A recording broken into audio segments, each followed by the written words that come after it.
française, Jean-Luc Le Drian, Quai d'Orsay. Et objet, ces demandes de soutien au peuple malien.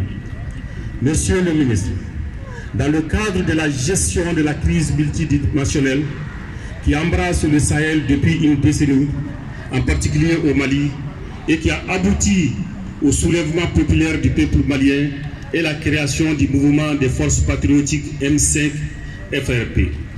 Nous, les Maliens de France, avons décidé de se lever et se mettre ensemble, debout comme un seul homme, dans le seul but de mettre fin à la violence qui n'a pas d'exemple dans l'histoire de notre nation.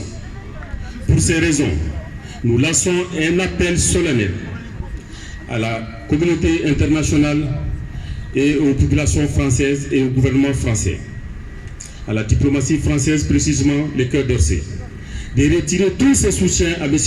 Ibrahim Boubacar Keïta et son gouvernement, qui a été dévoué par son peuple depuis le 5 juin 2020. Soutenu par ses pairs et la CEDEAO, qui vient de proposer un projet de résolution de la sortie de crise en toute violation de la constitution malienne. Le régime de Boubacar Keïta veut faire croire à ses alliés le caractère djihadiste du M5 RFP. Ce mensonge du gouvernement malien est un moyen pour se maintenir au pouvoir tout en déviant la volonté du peuple malien et les amis du Mali. Nous, les Maliens de la diaspora, France et Europe, soucieux de la situation inédite, nous vous demandons d'intervenir auprès du président de la République, M. Emmanuel Macron, de revoir sa position avec le gouvernement malien, car le peuple malien vit dans une souffrance profonde sans nom. Nous avons assisté aux assassinats des manifestants dans la mosquée, à Gao, à Sigasso, à Kaï.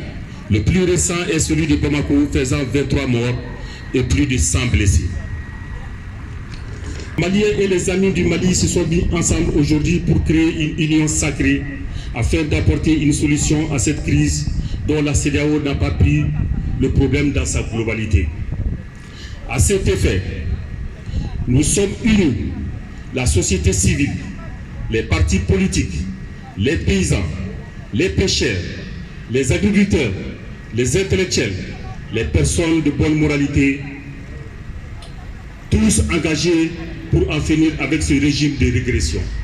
Et la mort de nombreux jeunes dans le désert et dans les océans est la suite logique de la mauvaise gouvernance dans notre pays. Le chiffre dépasse les 10 000 morts. Tous des jeunes moins de 23 ans. Le plus dramatique est le cas de Céline Keyou dans la région de Kaï. 70 jeunes ont trouvé la mort dans un naufrage dont le plus jeune n'avait pas 18 ans. Selon nous, les Maliens de l'extérieur et de l'intérieur, sont dans l'interrogation et dans le questionnement depuis l'éclatement du conflit libyen qui a donné une autre dimension et un corps nouveau avec un visage monstrueux à la guerre au Mali. Malheureusement, il en est devenu le problème numéro 1 car l'État malien ne contrôle plus les 75% de son territoire. Un système oligarchique et des KBJ ont hypothéqué tous les systèmes du développement. En vue d'éviter une guerre civile au Mali, nous invitons le gouvernement français et le peuple français de venir en aide au peuple ami du Mali. Contrairement à ce